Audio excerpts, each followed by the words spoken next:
Ya, kembali lagi di konten bereaksi. Kali ini kita menonton film yang Sedang hype juga ya filmnya dan tayang bersama Barbie. bersama dengan film Barbie kemarin. Dan film yang kita tonton adalah Oppenheimer.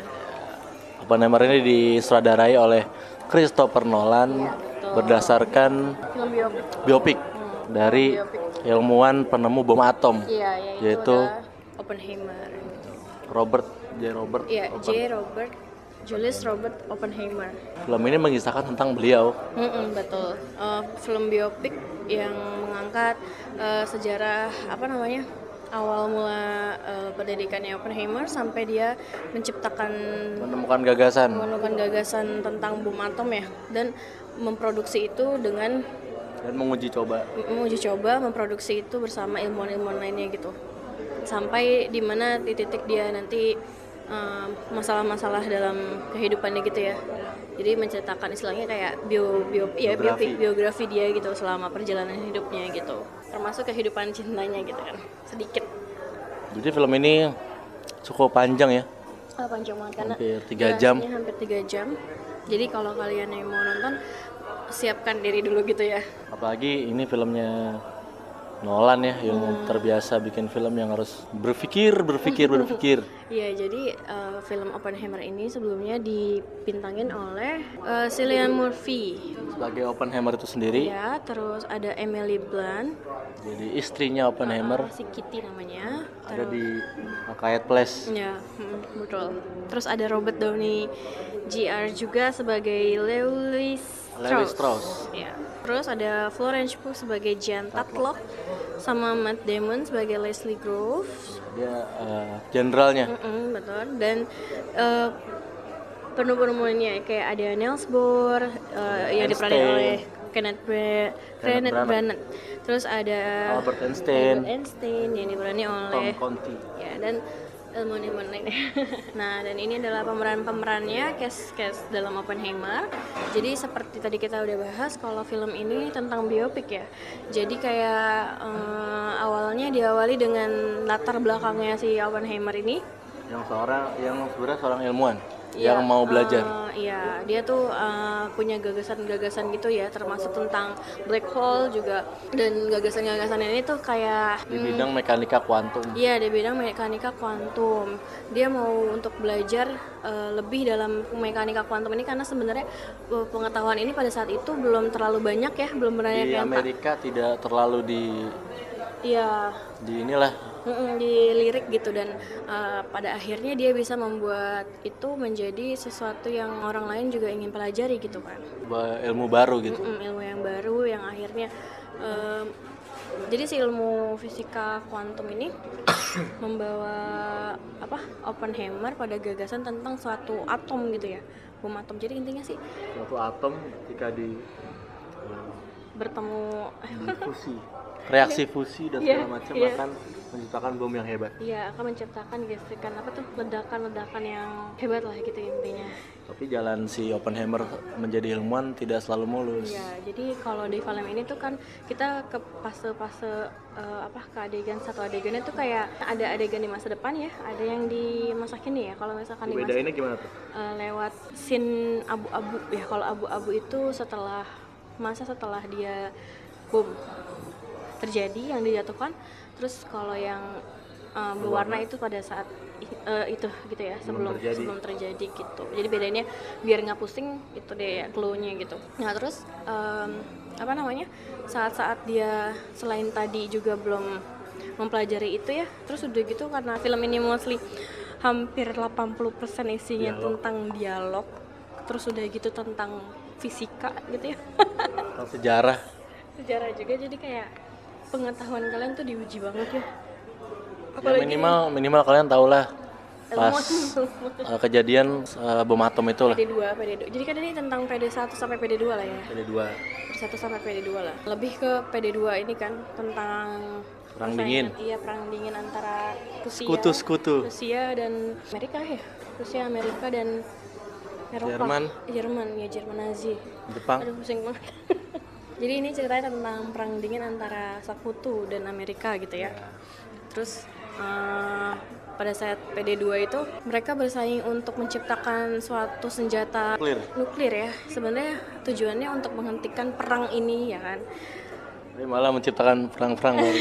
Iya betul. Jadi kalau kalian tahu tentang, pasti kan kita udah pernah belajar ya, yang karena kejadian ini berpengaruh besar untuk kemerdekaan kita juga ya. Karena pada saat itu kota yang dibom itu, yang bom yang dipakai ini adalah Salah satu cikal bakalnya si bom yang diciptakan Oppenheimer. Iya betul. Jadi yang bom yang dijatuhkan di Hiroshima dan Nagasaki ini adalah yaitu yang diciptakan oleh si Oppenheimer ini. Gitu. Dan juga ini yang membuat film ini di-banned di Jepang. Betul. Tapi kalau nggak kayak gitu kita nggak merdeka juga ya. Nggak tahu ya. Nah intinya begitu. Nah si Oppenheimer ini yang tadi dibilang ya, jadi jalan menuju keilmuannya tuh nggak selalu mulus gitu. Ternyata dia juga membawa hal-hal yang ya manusia biasa rasakan gitu loh. Ya mungkin karena dia terlalu open minded orangnya pada masa itu, sampai akhirnya dia dituduh sebagai komunis atau bergabung di partai komunis, padahal sebenarnya enggak. Jadi sebenarnya si Oppenheimer ini, si Robert ini tuh apa ya, kalau mungkin pada zaman kita kita bisa sebut dia open minded karena dia masih terima gagasan-gagasan yang mungkin apa yang baik yang bisa diambil dari komunis misalkan gitu ya, tapi tanpa dia bergabung dengan komunis. Tapi ternyata hal itu orang dirangkul sama dia. Iya, tapi ternyata hal itu jadi bumerang buat dirinya sendiri gitu. Pada saat kayak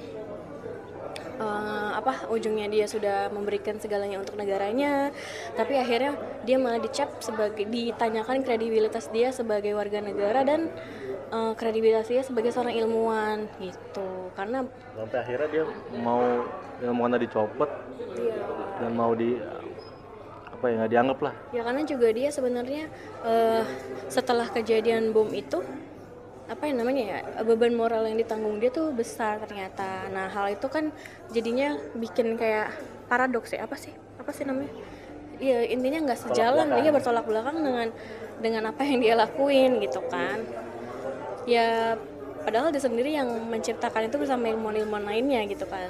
Ternyata dia mungkin nggak menyangka kalau hal itu bakalan menjadi senjata yang bakal membunuh segitu banyaknya jiwa gitu. Nah, dia tahu tapi terjadi itu gitu loh. Dampaknya kan sebesar itu gitu. Cuma apakah ini akan memicu perang dunia? Katanya mendekati 0. Ternyata malah. Iya betul. Karena ya jadi senjata. Selain itu, namanya juga doyan main cewek ternyata. Manusiawi ya.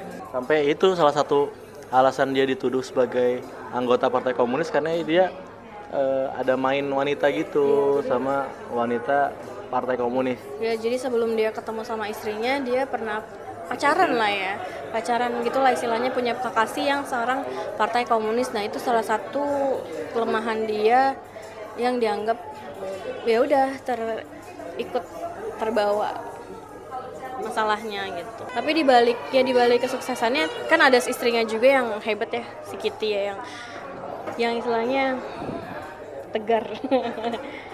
Dan memang dia juga orang yang pintar ya, Kitty ini. Dia termasuk ini kan orang biologi apa kalau nggak salah. Jadi sampai akhirnya bom itu selesai dirakit gitulah. Dan dia menemukan formula yang pas gitu. Dan beberapa adegan di sini tuh cukup berkesan dan bikin kita wah kok bisa adegannya kayak gini. Iya gitu. betul. Jadi lagi efek-efek suara yang bikin kita tuh kayak masuk ke ininya gitu loh. Jadi kayak jadi dia kan menciptakan suasananya tuh intens gitu ya, dengan percakapan yang banyak. Sebenarnya itu jadi kekuatan filmnya, jadi lebih intens gitu kan. Nah terus dibangunlah kan, dibalut suasananya didukung, terus sampai pada titik yang rakit bom itu ya kan, ngerakit bom selesai dan uji coba ya kan, itu merinding banget gak sih? Karena itu benar-benar dibikin yang pas uji coba bomnya itu, karena mungkin ini emang titik klimaksnya filmnya gitu ya.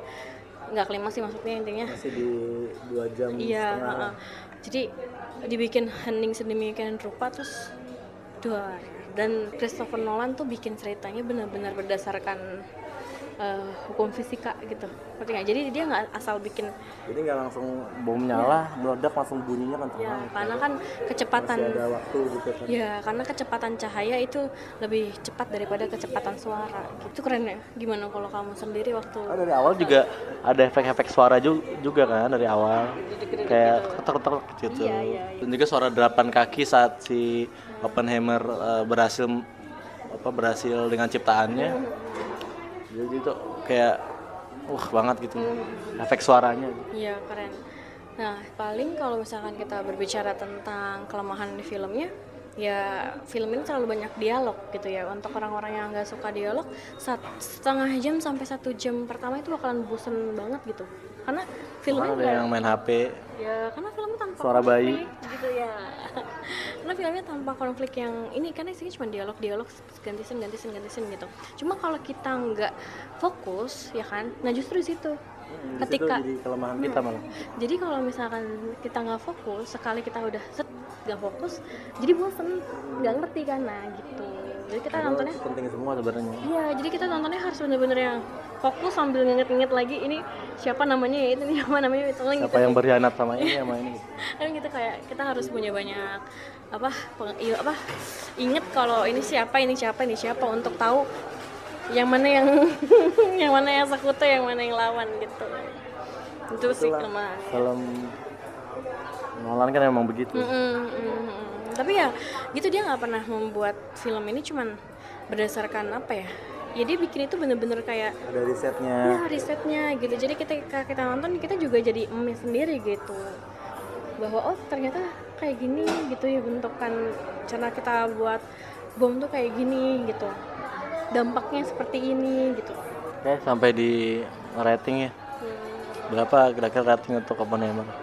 Kira-kira aku 8,5/10. Sama 8,5/10. Nah, ini film bagus. Jadi wajib tonton. Apalagi suka sama karya Nolan ya. Iya betul. Cuman rating filmnya 13+ ya. Jadi Karena ada adegan-adegan yang kurang cocok. harap nggak membawa bayi karena juga ada suara ledakan. Harap nggak bawa anak kecil ya. Karena mengganggu. Ya, tolong bijak dalam menonton sesuai ratingnya. Sampai ketemu di konten beraksi selanjutnya. Betul.